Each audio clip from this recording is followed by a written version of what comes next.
Welcome to the first of two presentations about communication.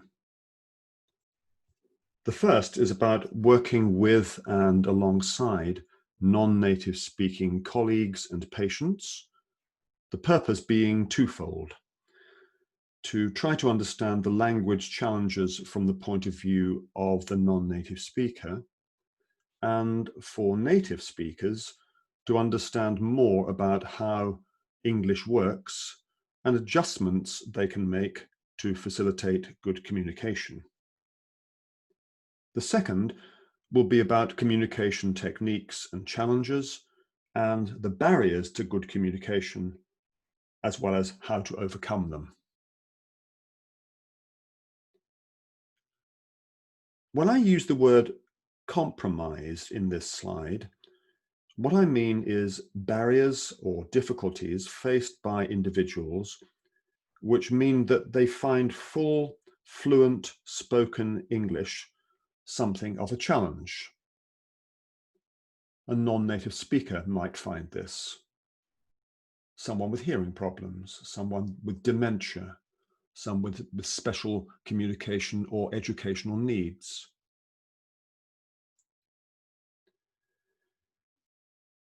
If we start to look at languages by proportion of native speakers worldwide, the picture looks a little bit like this.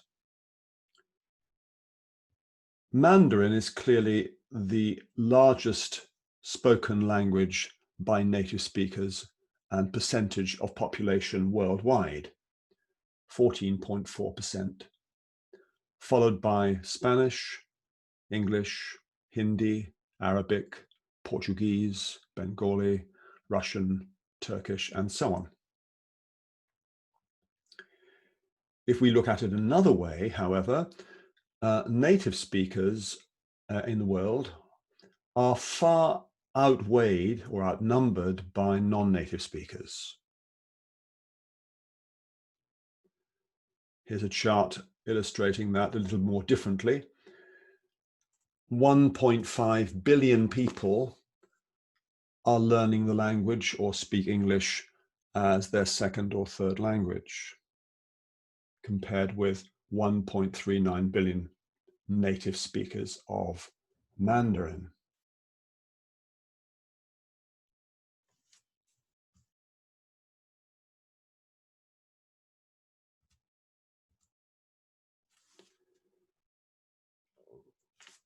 Within the British Isles, or the UK, we have a large number of people who speak English as their second or third language.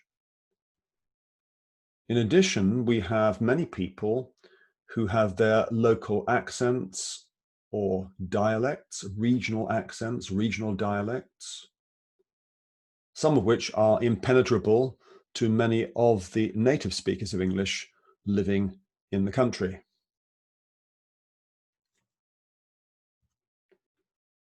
Here's a rather different way of seeing the distribution of language and the importance of it.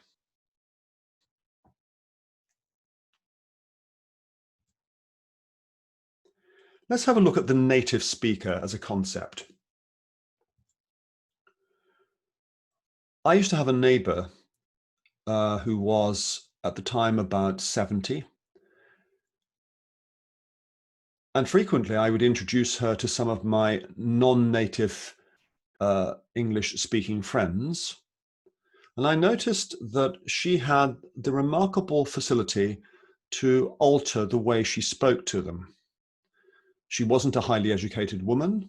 She was local. She had a local accent, used local dialect words, but instinctively, she slowed down what she was saying. She chose her words a little more carefully. She tried not to use dialect words, and if she did, she explained what they meant. She softened her accent, and she had the ability to make the communication easier from her listener's point of view. Equally, I used to have a colleague who was an expert in English. He had a PhD in English literature, and he couldn't do this to save his life. He was incapable of making those adjustments Whether incapable or unwilling, I'm not sure, but he didn't do it. So some native speakers are not so charitable towards low-level users. And more importantly, I think, those who have never learned another language are less aware of the language learning process. As workers in the health and care systems and sectors, communication is of vital importance. These skills are needed on a daily basis.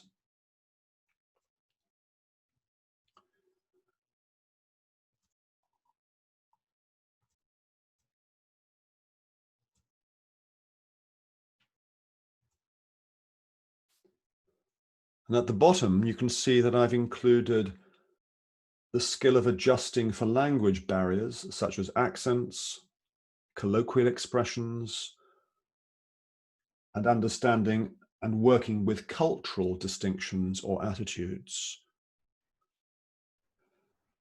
Healthy English is a website that's been created by the East Cheshire NHS Trust at Macclesfield Hospital. This resource has been developed to address the language and communication needs of international health and care staff and their colleagues working in the UK. The site is not exclusively for the use of non-native speakers. We're all responsible for making sure that communication, particularly speaking and listening, is optimal at all times. The last section, working and communicating with non-native speakers of English, is a 6-part article examining the challenges of communicating in English, highlighting many of the difficulties and problems, and offering solutions and tips about how to deal with them. The 6 parts of the article are accompanied by audio recordings for those who would like to read and listen at the same time, or just listen. The website address and the YouTube introduction to it are below this video in the description.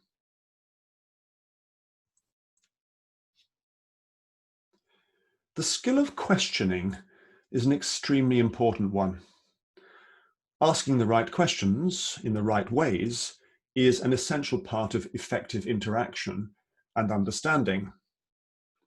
But there are elements such as word order, structure, style, category, checking, rephrasing, and so on to consider. For example, let's take the direct question. I use this term, by the way, in the grammatical sense, not in the sense of being abrupt or tactless. The direct question typically has these kinds of constructions. The first 2 sentences here are called subject questions. The subject word in the first sentence is where, and in the second, when, and then they're followed by the verb to be. In the answer will start where the question word is in the original question.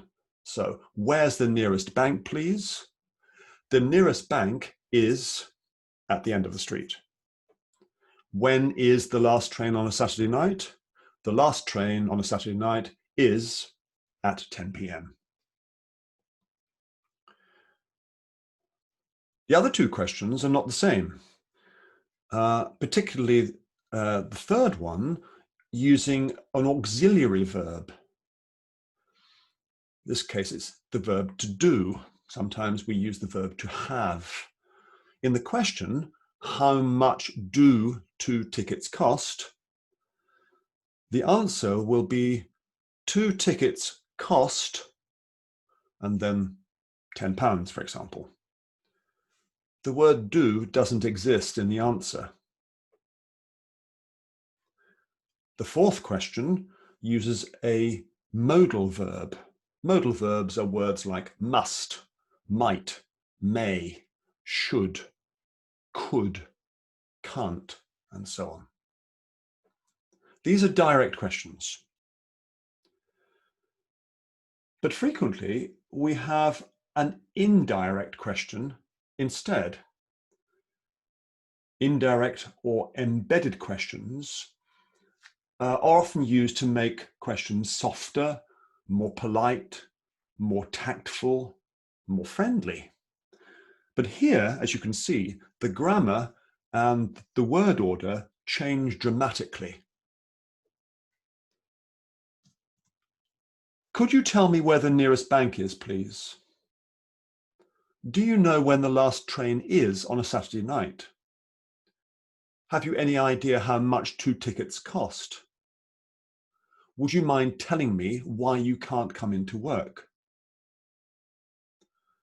Here, for example, the words have a fundamentally different order from the direct question. Where is the nearest bank, please? Could you tell me where the nearest bank is, please? Now the verb is has gone to the end of the sentence.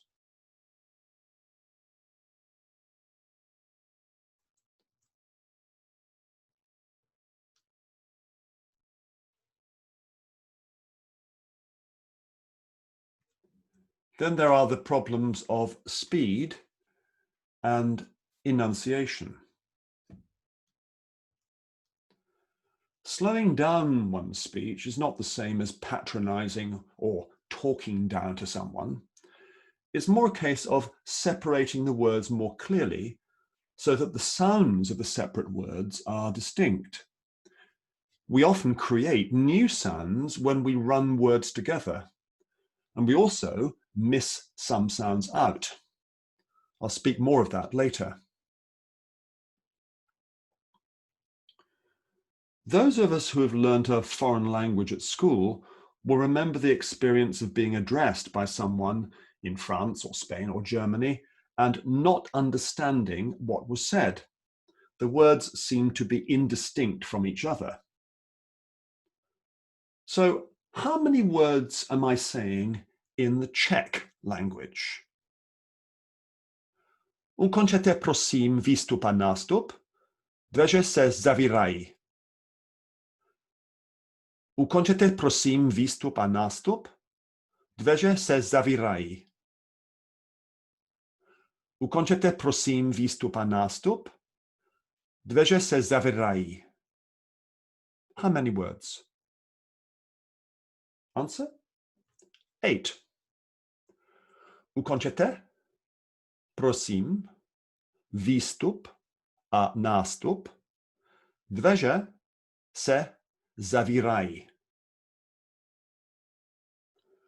You will have heard this if you've ever been to Prague traveling on the underground or metro train. Stop, please, getting off and on. The doors are closing. It's so much easier to hear the words when I make the effort to separate them. English is also not a phonetic language. What we write and see is not what we say. Many languages are totally phonetic. The symbols on the page are pronounced exactly the same way every time. Here's a witty illustration of that, a little poem by George Bernard Shaw.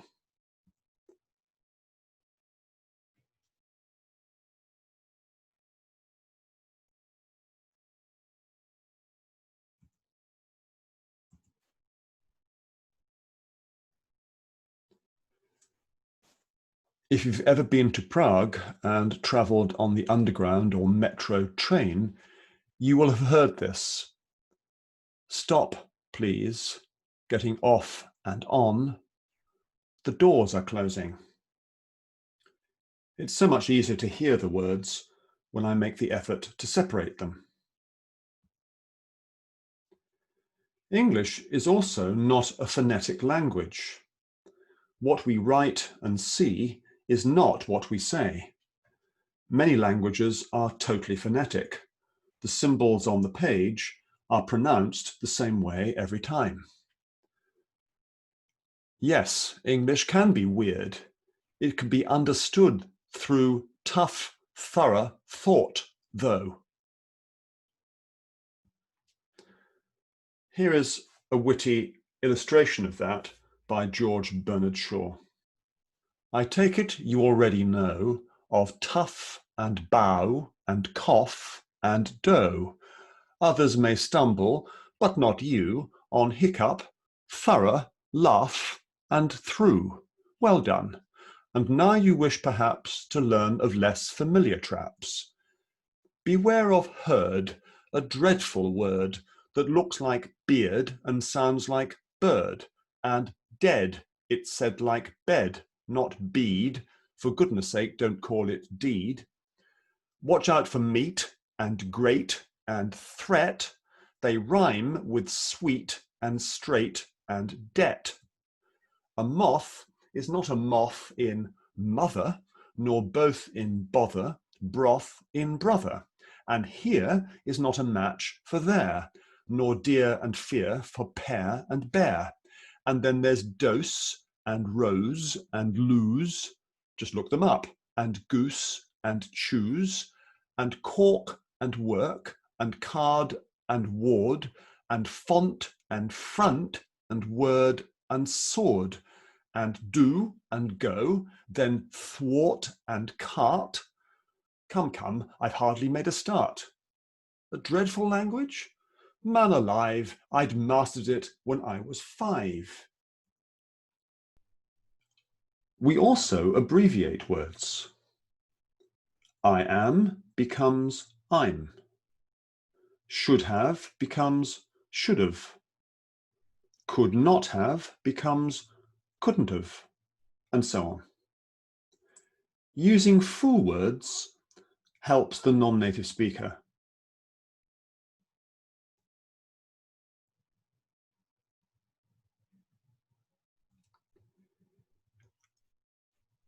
Here are examples of dropping sounds when we put words together.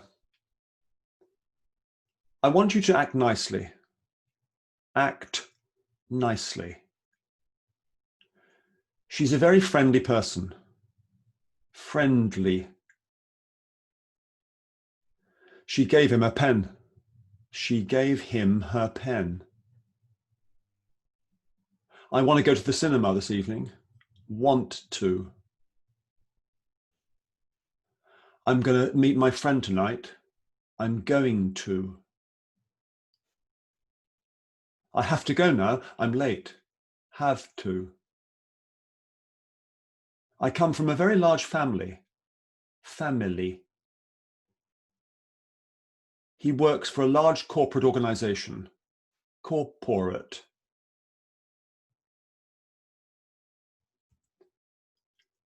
By contrast, here are examples of what happens when we blend words.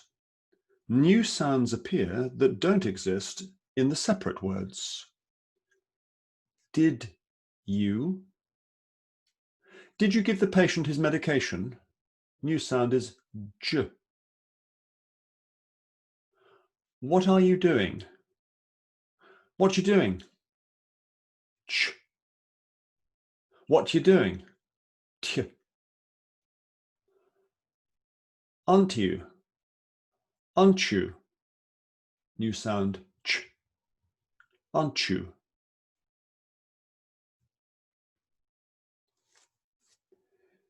These are the 44 sounds or phonemes of British English. The pronunciation of them doesn't vary, though regional variations of accent will use different phonemes. The sound R, illustrated here by the word car and used in grass, will be replaced by the short sound ah, illustrated here by the word hat and sound like grass. Again, many of these phonemes don't exist in other languages, and the diphthongs in English do not exist at all in some languages. So for clear, comprehensible pronunciation, we need to handle sometimes subtle changes of sound. By changing one sound, we can change the whole meaning. I laughed when I saw the clown. I left when I saw the clown. I changed one sound only. The meaning is entirely different.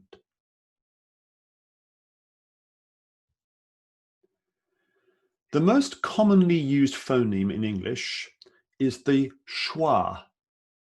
The sound is This is how it's written phonetically. The reason for this is that it's frequently used in unstressed syllables in words. We don't stress syllables equally. This is normal for a native speaker, but needs to be learned by someone whose native language is not English. Often, getting the stress wrong doesn't matter, but sometimes it does, and can cause confusion or misunderstanding. Here are two sentences which demonstrate the use of the schwa in a normal sentence. This present is for my brother. It's a book about a boy wizard, which we don't say. We say, this present is for my brother. It's a book about a boy wizard. You can hear the sound.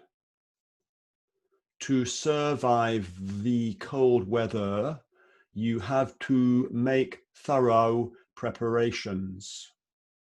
No, to survive the cold weather, you have to make thorough preparations.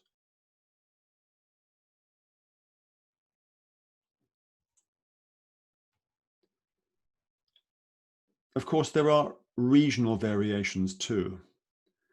These can be grammatical. I'm going up Hanley, or I'm going Hanley.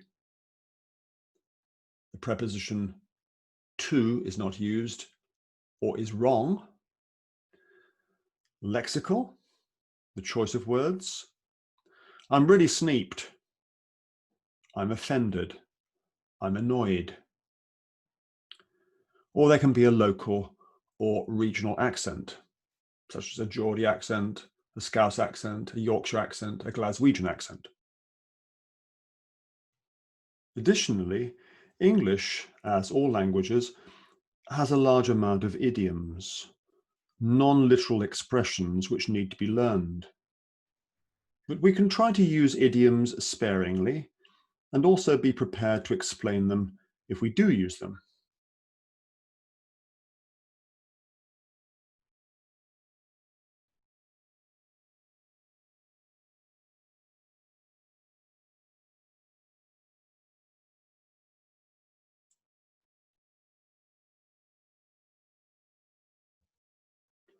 So what is an idiom? A phrase that has its own meaning separate from the individual words making up that phrase. So to take an example, to get cold feet.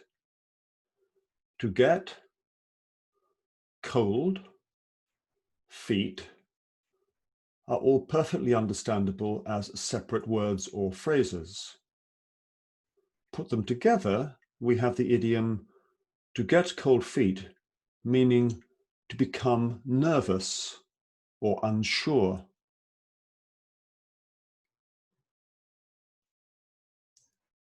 Out of sorts, I'm not feeling well, or I'm in a bad mood.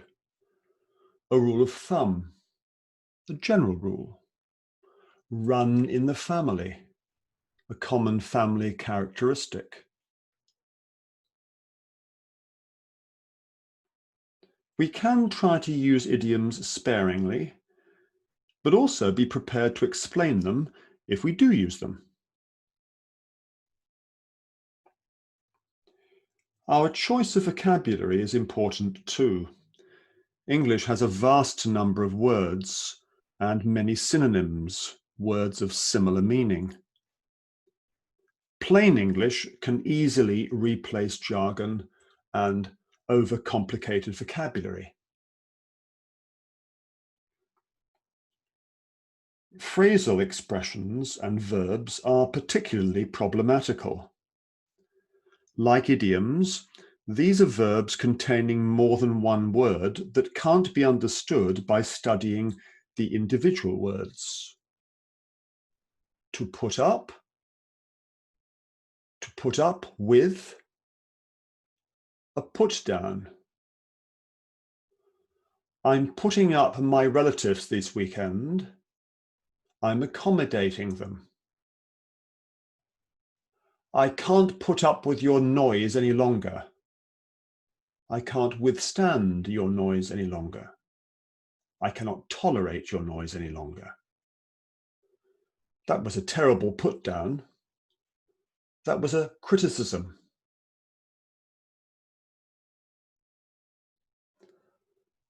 Frequently, phrasal verbs have one-word alternatives.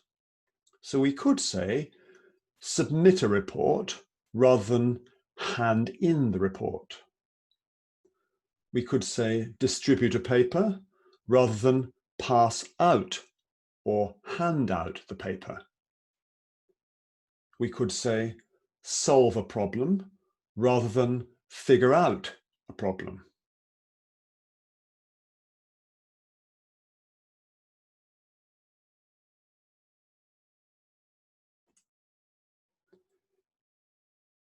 Frequently, these phrasal verbs begin with simple words such as get or put. But by adding one or more prepositions, the meaning completely changes. Here are just a few examples, beginning with the word get. Get across, to convey. Get on with, be friendly with. Get at, try to say. Get away with, avoid punishment. Get down to begin, to focus. Get on, continue. Get by, to manage or manage financially. Get over, to recover. Get through, to survive a difficulty. So by adding one or more prepositions, the meaning changes entirely. And there are a great many of these. They have to be learned and used in the correct context. We can also be aware of slang and reduce it, or at least monitor it in certain situations.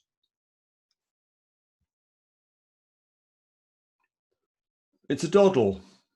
It's easy. Yes, I agree with you. Quite. Absolutely. A do can mean a celebration, a dance, a dinner, or even a style. I like your new hairdo. Fancy can mean like or attracted to. Do you fancy a cup of tea? Do you fancy that girl over there? And also, of course, slang is constantly changing.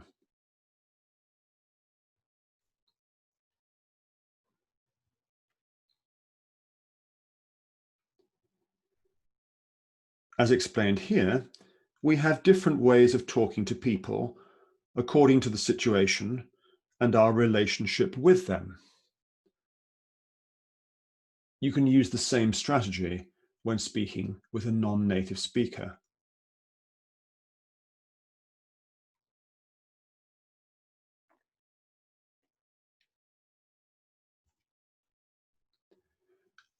Asking for clarification is often necessary. Repeating what has been said already is one way to do this, but frequently it reinforces the problem. So we can rephrase, say the same thing using different words. And our awareness of people's expressions, body language, and so on will help us to detect when this is necessary. But certainly performing comprehension checks is important. We can often ask someone to tell us in their own words what they have understood.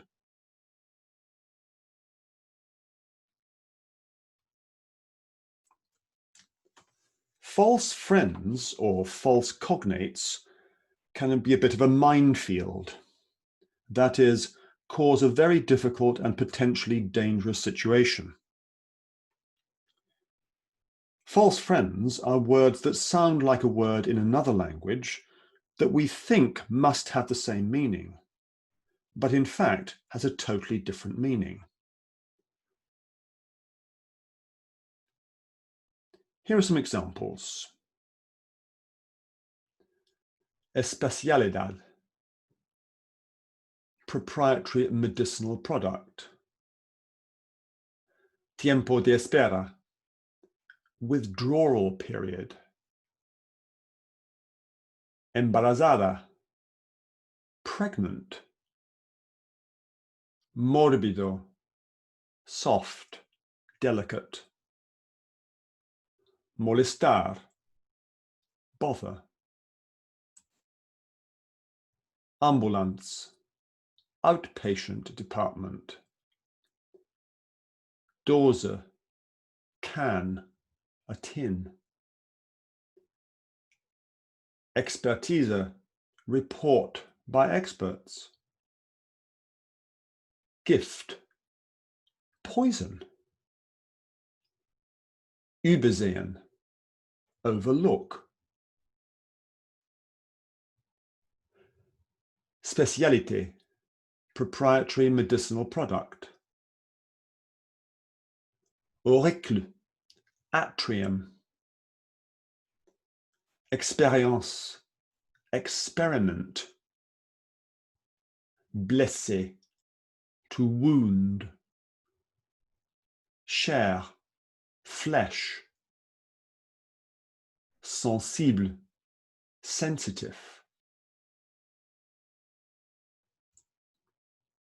There will be totally different false friends in English with other languages, depending on the specific language. And of course, we can try to avoid using acronyms unless they're so much part of a job or common knowledge that there's absolutely no doubt that everyone understands. But even so, we need to be careful.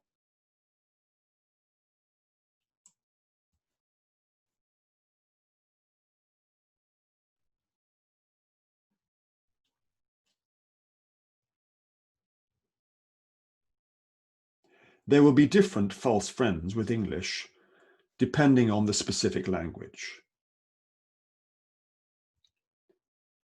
And then, of course, we can try to avoid using acronyms, unless they are so much part of a job or the situation or common knowledge that there's absolutely no doubt that everyone understands.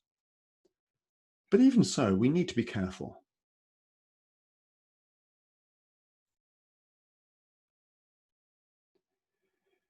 The last part of this talk is about cultural differences and expectations. Firstly, though, let's consider the terms denotation and connotation. Denotation refers to the literal meaning of a word. Red denotes the color. Rose denotes the flower. But the connotation of red rose is a symbol for love. Some words have a connotation, often metaphorical, for one group of people that is not shared by another. That's sick could be a compliment or an insult, depending upon the listener. The denoted meaning of homophones, words that sound the same, but which we write differently, by, B-U-Y, B-Y, B-Y-E, for example, and homographs, words that we write in the same way, but we pronounce differently, such as read and read, and lead and led, can only be understood by their context or pronunciation. I'd like to finish this talk by speaking about culture. Some cultures can generally be described as individualist. In these cultures, there's a great premium placed on personal freedom, independence, and privacy. The denotation tends to be attributed to low context culture. People in low context cultures communicate in a more direct way, with explicitly speaking what they want to communicate. Examples being the USA, Germany, Switzerland.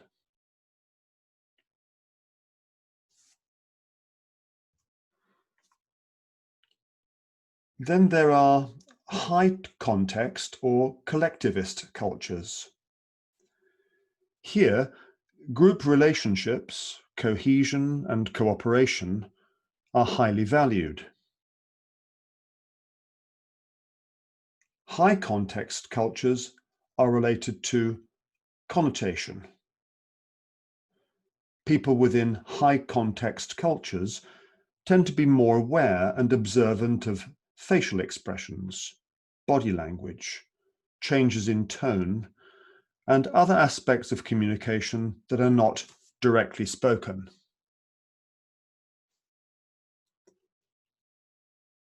Non-verbal signals carry a lot of meaning. Examples being Japan and China.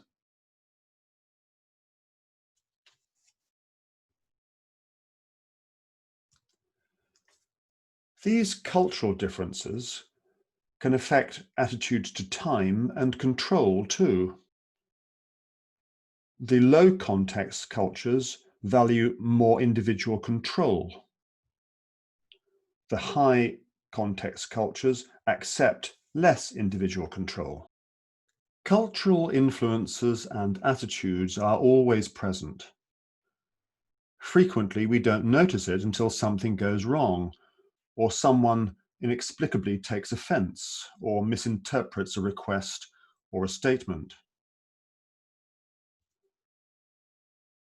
By contrast, we're more likely to be sensitive to the possibility of cultural differences if the person has a strong accent or displays other signals of not being a native speaker. But we mustn't assume that if a person has little or no accent, some major cultural differences have also gone. Of course, very many people on both sides of a cultural divide are highly sensitive to this fact and will consistently do their best to learn about and understand each other's cultural perspective. But it can be a challenge for some. Our final slide gives one solution, which is to show interest in the other person's language or culture. This can be done gently, sensitively, and with humour too. Having a go at trying to pronounce a word in your colleague's native language can be a real icebreaker, as is sharing experiences of working in different contexts and cultures.